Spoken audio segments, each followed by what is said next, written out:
E aí, tudo bem? Bom, agora eu tô gravando esse vídeo depois de ter feito a história. Durante a história eu li pela primeira vez com o vídeo, então agora eu já sei o final. Essa história foi incrível. De todas as que eu contei aqui, pra mim, só não superou a primeira, mas bate de frente comparada com qualquer outra.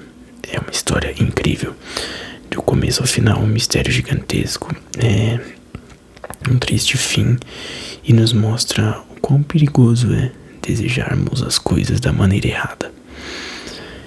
É incrível, ela passa uma lição boa, um terror absoluto que chega, me arrepiou durante a história, coisa que não tinha acontecido desde a primeira. E se você gostar, eu peço que deixe o like. O vídeo está, não é querendo dar um feedback pro meu próprio vídeo, mas está incrível. Essa história tá maravilhosa. Então, se gostarem, deixem um like antes de dormirem. E depois pode ficar à vontade e curtir toda essa história ao som da minha voz.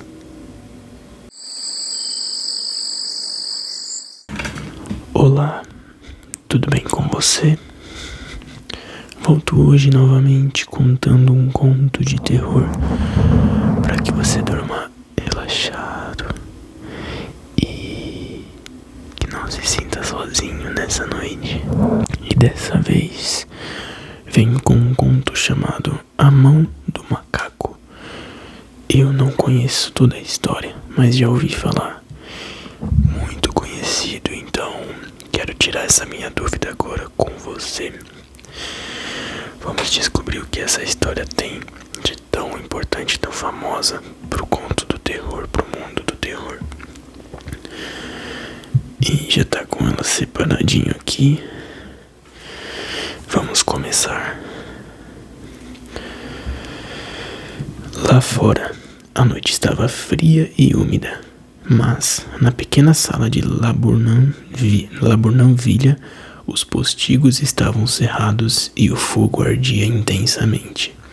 Pai e filho jogavam xadrez. O primeiro tinha ideias próprias sobre o jogo que envolviam mudanças radicais, colocando o rei em tão graves e desnecessários perigos que provocava comentários até mesmo da grisalha senhora que tricotava placidamente junto à lareira. "Escute o vento", disse o Sr. White, que, percebendo tarde demais que cometera um erro fatal, cuidava benevolentemente para que o filho não o percebesse. "Estou ouvindo", disse o último, examinando impiedosamente o tabuleiro ao estender a mão. "Cheque. Não creio que ele venha esta noite", disse o pai com a mão pousada sobre o tabuleiro. "Mate", replicou o filho. "Este é o lado ruim de viver em um lugar tão remoto." O Sr. White vociferou com uma súbita e inesperada violência. "De todos os lugares terríveis, distantes e lamacentos para se morar, este é o pior. O caminho é um lamaçal e a estrada é uma torrente. Não sei o que essa gente está pensando, somente porque há apenas 2 casas na estrada. Eles não encontram motivo por que se importar." "Não se preocupe, querido", disse conciliatória a mulher. "Da próxima vez, talvez, você vença a partida." O Sr. White ergueu os olhos bruscamente, a tempo de interceptar um olhar de cumplicidade entre mãe e filho. As palavras morreram em seus lábios e ele escondeu um sorriso de culpa sob a barba fina e grisalha. "Aí vem ele", disse Herbert White, quando o portão bateu barulhantemente e passos pesados se aproximaram da porta. O velho levantou-se com uma pressa hospitaleira. Ouviram-no cumprimentar o visitante, que retribuiu o cumprimento. A Sra. White tossiu delicadamente quando o marido entrou na sala, seguido por um homem alto e corpulento, de olhos pequenos e face avermelhada. O Trump, mais ou menos. "Major Morris", disse ele, apresentando-a. O major apertou as mãos e, sentando-se no lugar oferecido, junto à lareira, observou satisfeito o anfitrião trazer uísque e copos, e por uma pequena chaleira de cobre no fogo. Ao terceiro copo, os seus olhos tornaram-se mais brilhantes e ele começou a falar. O pequeno círculo familiar contemplava com vívido interesse este visitante de lugares distantes, enquanto ele empertigava os largos ombros, na cadeira e falava de paisagens excêntricas e feitos audazes, de guerras, epidemias e povos estranhos. 21 anos nisto, disse o Sr. White, voltando-se para a mulher e o filho. Quando ele partiu, era um simples moço de armazém. Agora, olhem só para ele. Ele não parece ter se saído mal, disse a Sr. White educadamente.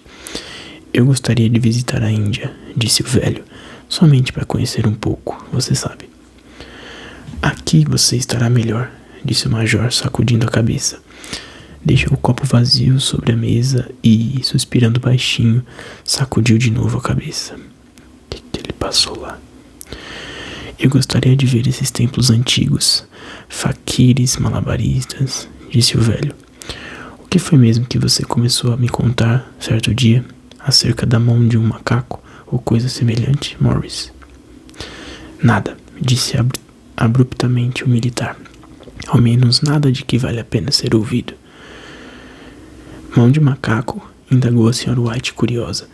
Bem, é apenas um pouco do que se pode chamar de magia, disse o major bruscamente.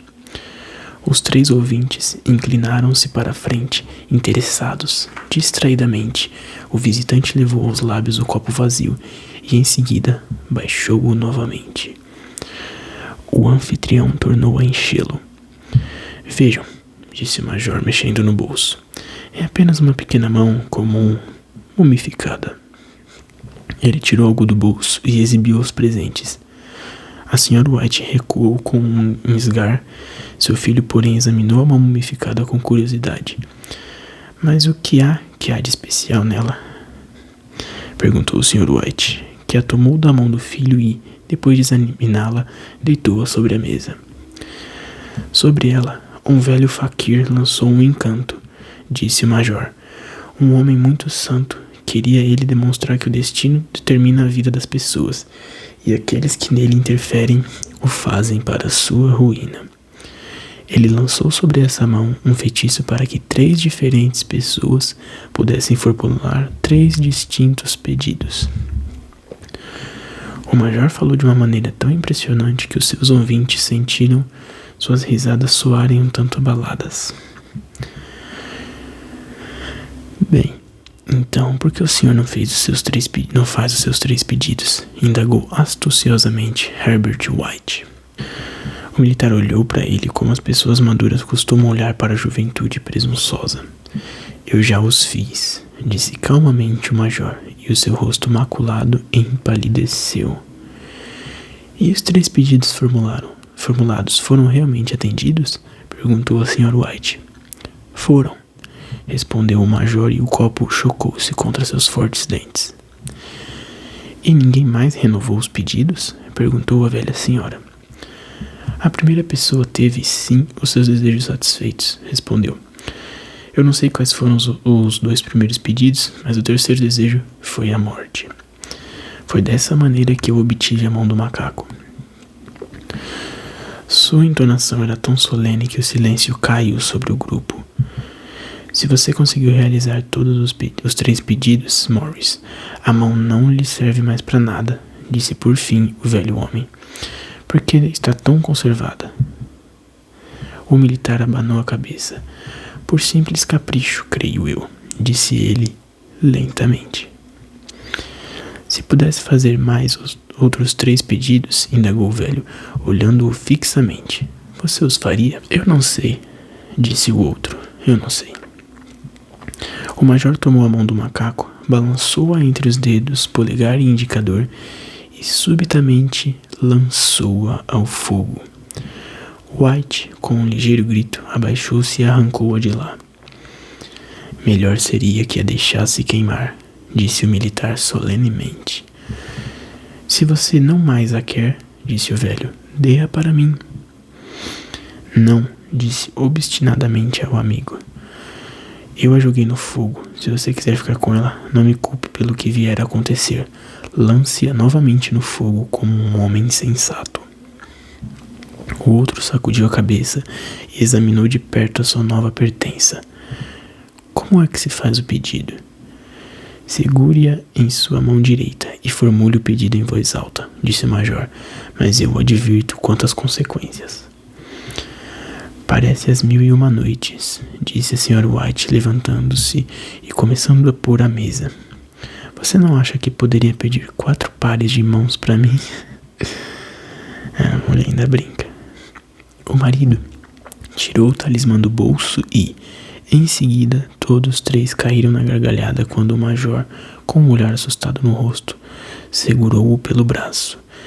Se quer mesmo fazer um pedido, disse ele rispidamente, deseje algo sensato. O Sr. White guardou novamente o amuleto no bolso e, arrumando as cadeiras, chamou o amigo à mesa com um aceno. Durante o jantar, o talismã foi, de certo modo, esquecido, e depois os 3 escutaram, encantados, o 2º capítulo das aventuras do militar na Índia. Se a história sobre a mão do macaco não for mais verdadeira do que as que ele nos contou, disse Herbert, quando a porta se fechou atrás do convidado, a tempo de ele apanhar o último trem. Então, não devemos dar muito crédito a ela. Você deu alguma coisa pela mão? Perguntou o Sr. White, olhando atentamente para o marido.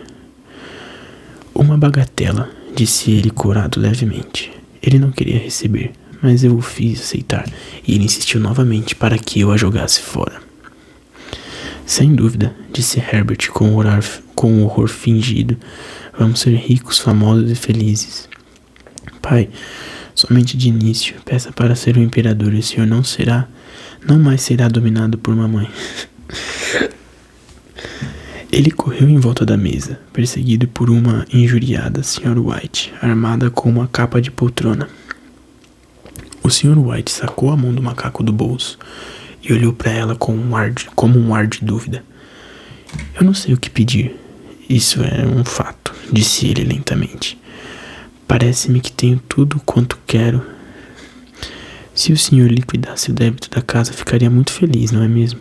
Disse Herbert com a mão pousada no ombro do pai. Bem, peça então 200 libras, é justamente o que lhe falta. O pai, com um sorriso envergonhado da própria credulidade, ergueu o talismã, enquanto o filho, com uma expressão solene, um tanto comprometida pela piscadela dirigida à mãe, sentou-se ao piano e extraiu alguns acordes grandiloquentes. Eu desejo 200 libras, disse o pai em clara voz. Um belo acorde de piano felicitou as palavras, mas essas foram interrompidas por um grito estridente do velho homem. A mulher e o filho correram até ele. Ela se mexeu, disse ele com um olhar de nojo para o objeto que caíra ao chão. Quando formulei o meu pedido, ela se contorceu em minhas mãos como uma cobra. Bem, eu não estou vendo o dinheiro, disse o filho enquanto apanhava e a punha sobre a mesa. E aposto que nunca o verei. Deve ter sido imaginação sua, pai, disse a mulher olhando-o ansiosamente. Não faz mal, não houve nada, mas ainda assim a coisa me abalou. Sentaram-se perto da lareira novamente, enquanto os homens terminavam de fumar os seus cachimbos. Lá fora, o vento soprava ainda mais vigorosamente. O velho sobressaltou-se ao ouvir o som de uma porta batendo no andar superior. Um silêncio estranho e deprimente abateu-se sobre todos os 3 e os envolveu até que o velho casal se levantou para dormir. Espero que o senhor encontre o dinheiro enrolado em um grande saco, bem no meio da cama, disse Herbert ao dar-lhe boa noite. E algo de terrível, agachado em cima do guarda-roupa, o espreite enquanto o senhor embolsa o seu ganho fácil. Ele permaneceu sentado sozinho, na escuridão, Observava o fogo fenecer e via rostos fornando-se nas chamas. A última cara era tão horrível, tão simiesca, que ele a contemplou com assombro. A imagem era de uma vivacidade tal que Herbert, com um sorriso inquieto, procurou na mesa um copo d'água para jogar sobre ela. Agarrou a mão do macaco, sentindo-se um breve calafrio. Então limpou a própria mão no casaco e retirou-se para a cama. Acabou a primeira parte. Bom, até aqui vamos dar uma breve resenha sobre. Está interessante. Claro que eles vão ser pegos por algum tipo de maldição ou essa história de desejos. Todo mundo sabe que nunca dá certo. Sempre tem uma entrelinha por baixo. Vamos lá pro segundo capítulo. Acho que isso aqui é dividido em 3 vezes e eu vou colocar tudo num vídeo só. Na manhã seguinte, enquanto tomava o café da manhã sob a luz do sol invernal que pairava sob a mesa, Herbert riu de seus temores. Havia na sala um ar de prosaica rigidez que faltara na noite anterior, e a mão do macaco, enrugada e suja, atirada negligentemente sobre o aparador, não inspirava nenhuma grande crença em suas virtudes. Eu creio que todos os velhos militares são iguais, disse a Sra. White. Que ideia nossa de dar ouvido a essas tolices. Como se pode acreditar nos dias de hoje em talismã que nos concedem desejos? E se as 200 libras lhe forem concedidas, o que de mal poderá acontecer, pai? Engraçado que eles se chamam de pai e mãe. Será mal se as libras caírem do céu, bem em cima da cabeça dele, disse Herbert frivolamente. Segundo Morris, as coisas aconteciam com tanta naturalidade, disse o pai, que você, se o quisesse, poderia considerar uma simples coincidência. Bem, não lance mão do dinheiro antes que eu volte, disse Herbert ao se levantar da mesa. Temo que o senhor se transforme em um homem mau e avarento, e nós tenhamos que repudiá-lo. Ele é todo cheio das gracinhas, né? A mãe sorriu, acompanhou-o até a porta e o viu afastar-se pela estrada. De volta à mesa, ela parecia divertir-se com a credulidade do marido, mas isso não o impediu de correr à porta quando o carteiro bateu, nem de fazer referência a majores reformados beberrões, quando descobriu que o correio trouxera apenas a conta do alfaiate. Com certeza, Herbert fará outra observação irônica quando voltar, disse ela quando se sentaram para jantar. Sem dúvida, disse o Sr. White, servindo-se de um pouco de cerveja. Mas, seja como for, a coisa se contorceu na minha mão, eu juro. Você imaginou que ela se mexeu, disse o Sr. White suavemente. Eu estou dizendo que ela se mexeu, o outro replicou. Quanto a isto, não tenho dúvidas, eu tinha acabado. O que houve? A mulher não respondeu. Ela estava observando os movimentos misteriosos de um homem do lado de fora que, olhando indeciso para a casa, parecia tentar decidir-se a entrar. Numa conexão mental com as 200 libras, ela percebeu que o estranho estava bem vestido e usava um reluzente chapéu de seda novo. Por 3 vezes, ele parou no portão e depois retrocedeu. Na 4ª tentativa, pôs a mão sobre ele e, em seguida, com uma súbita resolução, abriu e avançou. No mesmo momento, a Sra. White colocou a mão atrás de si, desatou apressadamente o avental e colocou esta útil peça do vestuário sob a almofada de sua cadeira. Ela conduziu o estranho, que parecia pouco à vontade, na sala. Ele a contemplou furtivamente e ouviu com um ar preocupado a velha senhora desculpar-se pela aparência da sala e pelo casaco do marido, uma vestimenta que ele geralmente reservava ao jardim. Ela então esperou, tão pacientemente quanto o seu sexo permitia, que ele abordasse o motivo da visita, mas ele permaneceu, a princípio, enigmaticamente calado. Pediram-me que viesse, disse ele finalmente. Abaixou-se e extraiu um pedaço de algodão da calça. Eu venho da parte de Moll e Meggins. A velha senhora teve um sobressalto. Aconteceu alguma coisa? Ela perguntou ofegante. Aconteceu alguma coisa, Herbert? O que foi? O que foi? Vixe.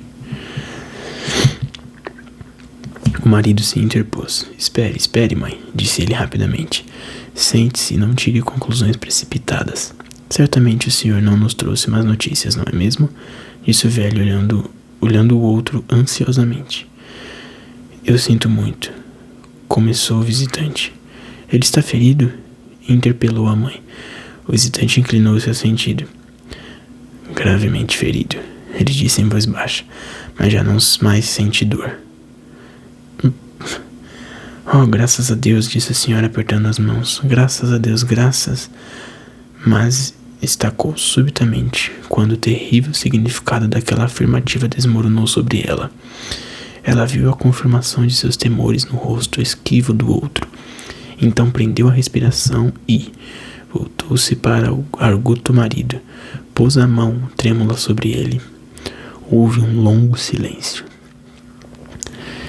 Ele foi apanhado pela máquina, disse finalmente o visitante em voz baixa. Apanhado pela máquina, repetiu aturdido o Sr. White. Ele se sentou, olhando fixamente pela janela e, tomando a mão da mulher entre as suas, apertou-a, como costumava fazer nos tempos de namorados, há cerca de 40 anos. Ele era o último filho que nos restava, disse ele, voltando-se para o visitante. É difícil. O outro tossiu e, levantando-se, caminhou lentamente até a janela. A empresa me pediu que lhes transmitisse os sinceros pêsames pela grande perda, disse ele sem olhar em volta. Eu imploro que compreendam que sou apenas um empregado e apenas cumpro ordens. Não houve resposta. O rosto da senhora estava lívido, os olhos fixos, a respiração inaudível. No rosto do marido havia um olhar que o seu amigo major poderia ter ostentado em seu primeiro conflito armado. Quero dizer que a Molly Meggins se exime de qualquer responsabilidade, prosseguiu o outro. Eles não admitem qualquer responsabilidade no evento, mas, em consideração aos serviços prestados por seu filho, pretendam furtar-lhes uma certa quantia a título de compensação. O Sr. White largou a mão da mulher e, pondo-se de pé, dirigiu ao visitante um olhar de horror. Seus lábios secos articularam as palavras. Quanto? 200 libras, foi a resposta. Sem atinar para o grito da esposa, o velho sorriu debilmente, estendeu a mão como um homem cego e caiu desfalecido como um fardo no chão. Capítulo 2 acabou, gente. E surpreendente. É o que eu falei, pedidos. Esses tipos de desejos nunca dá certo, sempre tem alguma entrelinha. E o problema é que os pedidos sempre precisam ser explicados. Na maioria das vezes não é assim, ó. Num estalar de dedos e puf, tá aqui, ó, 200 libras. Tem que ter um acontecimento. Infelizmente o acontecimento foi a perda do filho. Capítulo 3. No imenso cemitério novo e a uma das milhas de distância, os velhos sepultaram seu morto e voltaram para casa.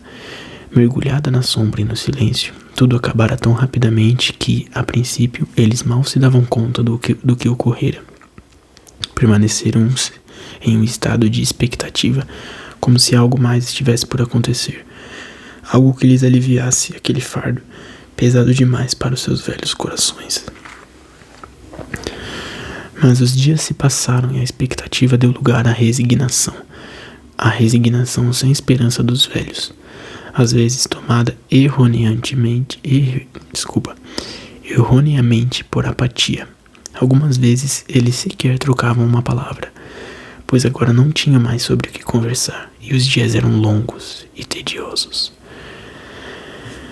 Foi cerca de uma semana depois que o velho acordando subitamente de noite, estendeu a mão e viu que estava sozinho. O quarto estava escuro e o som de um choro lastimoso vinha da janela. Ele sentou-se na cama e ficou a escutar. Volte, disse ele ternamente. Você vai sentir frio. Está mais frio para o meu filho, disse a senhora, que chorou novamente. Os sons de seu soluço desvaneceram no ouvido do marido. A cama estava quente e os seus olhos pesados de sono. Ele dormitou intermitentemente e depois caiu no sono, até ser acordado com um sobressalto pelo grito selvagem da mulher. A mão! Ela chorava descontroladamente. A mão do macaco! Ele se levantou alarmado. Onde? Onde está? O que aconteceu? Ela transpôs cambaleante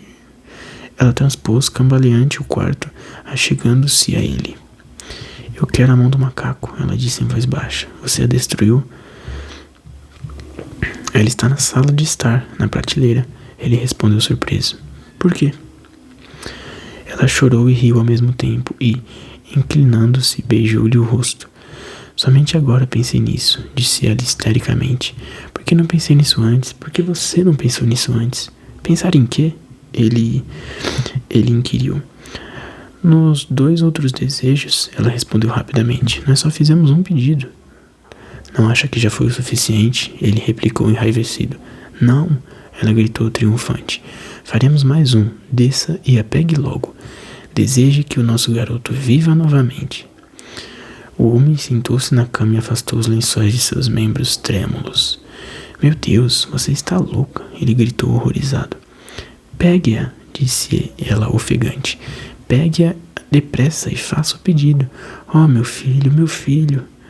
O marido riscou um fósforo e acendeu uma vela. Volte para a cama, disse ele hesitante. Você não sabe o que está dizendo.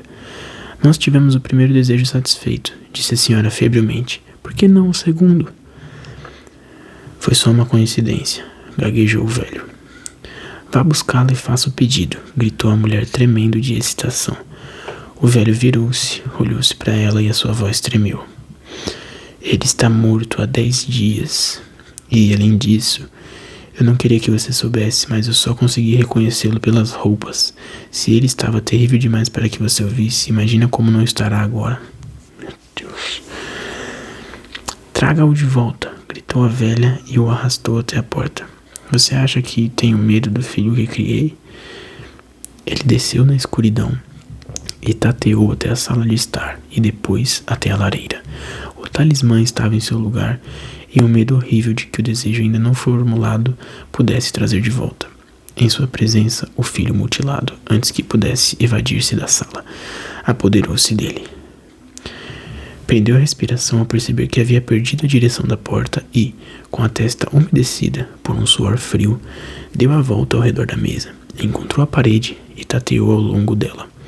Então se viu no corredor estreito, com aquela coisa hedionda na mão. Mesmo o rosto de sua mulher parecia mudado quando ele entrou no quarto. Estava pálido e ansioso e, para o seu temor, tinha uma aparência anômala. Sentiu medo dela. Faça o pedido, ela gritou imperiosamente. Isso é uma tolice, uma perversidade, ele disse, hesitante. Peça, repetiu a mulher. Ele ergueu a mão. Desejo que meu filho viva novamente. O talismã caiu no chão e ele o olhou, amedrontado. Então afundou numa cadeira, trêmulo, enquanto a velha, com os olhos abrasados, foi até a janela e levantou a persiana. Ele permaneceu sentado até enregelar-se, olhando ocasionalmente para a figura da mulher, que espiava pela janela. O resto de vela, que ardera até a borda do castiçal de porcelana, lançava sombras pulsantes, sobre o teto e as paredes, até que, com um lampejo mais intenso, se apagou. O velho homem, com uma indescritível sensação de alívio pelo fracasso do talismã, rastejou de volta à cama e, 1 ou 2 minutos depois, a velha senhora, silenciosamente e apática, deitou-se ao lado. Fogo. Nenhum dos dois falou. Permaneceram em silêncio, ouvindo o tic-tac do relógio. Um degrau rangeu. Um rato correu, ruidosamente a guinchar pela parede. A escuridão era opressiva e, depois de continuar deitado por algum tempo tomando coragem, o marido tomou uma caixa de fósforo e, acendendo desceu as escadas em busca de outra vela. Ao pé da escada, o fósforo acabou e ele parou para acender outro. No mesmo instante, uma batida tão silenciosa e furtiva que mal se ouvia soou na porta da frente. Os fósforos caíram-lhe da mão. Ele ficou imóvel, com a respiração suspensa, até que a batida se repetiu. Então ele virou e fugiu rapidamente para o quarto, né? Aqui tá escrito errado. Para o quarto, fechando a porta atrás de si. Uma terceira batida ressoou pela casa. O que foi isso? Gritou a senhora levantando-se. Um rato, disse o velho com a voz trêmula. Um rato, ele passou por mim na escada. A mulher sentou-se na cama e ficou escutando. Outra batida, forte, voltou a ressoar. É Herbert, ela gritou, é Herbert. Ela correu para a porta, mas o marido se antepôs e, tomando-a pelo braço, segurou-a firmemente. O que você vai fazer? Sussurrou ele com voz rouca. É meu filho, é Herbert, ela gritou, lutando maquinalmente. Eu me esqueci de que ele estava a 2 milhas de distância. Por que você está me segurando? Solte-me. Preciso abrir a porta. Pelo amor de Deus, não o deixe entrar, gritou o velho tremendo. Você está com medo de seu próprio filho? Ela gritou, debatendo-se. Largue-me, estou indo, Herbert, estou indo. Houve mais uma batida e mais outra. A velha, com um súbito empurrão, soltou-se e saiu correndo do quarto. O marido seguiu-a até o patamar e suplicante chamou por ela, enquanto a mulher voando descia as escadas. Ele ouviu a corrente chacoalhar e a tranca de baixo ser deslocada lenta e rigidamente do encaixe. Então a voz da velha mulher soou, tensa e ofegante. A tranca, gritou alto. Desça, eu não consigo puxá-la. Mas o marido estava com as mãos e os joelhos no chão, tateando, procurando desesperadamente a mão do macaco. Se pelo menos ele conseguisse encontrá-la antes que aquela coisa lá fora entrasse, batidas sucessivas reverberarão pela casa, e ele ouviu arrastar de uma cadeira quando a mulher a colocou no corredor, de encontro à porta. Ele ouviu o ranger da tranca ao ser deslocada lentamente e no mesmo instante encontrou a mão do macaco. Desesperadamente formulou o terceiro pedido. As batidas cessaram subitamente. Embora os seus ecos ainda ressoassem pela casa, ele ouviu a cadeira ser arrastada para trás e a porta se abrir. Um vento frio subiu até a escada, e o longo e alto gemido de decepção e tristeza da mulher lhe deu coragem para correr até ela e, em seguida, até o portão. O cintilar do lampião do outro lado da rua alumiava uma estrada calma e deserta. Cara, acabou. Eu não sei se vai pegar, mas eu tô arrepiado. Meu, que história maravilhosa. Mano, incrível, eu tô arrepiado dos pés à cabeça. E não falo pelo terror, mas por todo o enredo, todos os detalhes. Cara, o que será? O que será que tava na porta? Obviamente era o filho, mas como será? Credo, cara. E a mulher provavelmente chorou muito, né? Não vamos descobrir. Infelizmente esse é o fim. E é aqueles fins que a gente cria na nossa cabeça, né? O cara conseguiu, infelizmente gastou os 3 pedidos. E a única coisa positiva que ele conseguiu disso foi quitar a casa. Perdeu o filho, uma coisa irreparável. Trouxe o filho de volta na expectativa de que a mão não tivesse influência na perda do próprio filho. E com muito medo, mandou aquilo embora de novo. Essa história foi incrível, do começo ao final, sério. Eu tava ansioso pelo final, eu tava querendo saber como terminava. E terminou da melhor maneira possível, sem detalhar como era o monstro, explicando o quão maligno era a maldição da mão do macaco. E agora eu entendo porque essa história é tão famosa. Ela é muito boa. Gostei demais. Deixe aqui o que você achou da história, se você já conhecia, se você ficou com medo, curioso, como se sentiu ouvindo. E é isso. Até uma próxima história de terror aqui no canal. Tenha um bom descanso.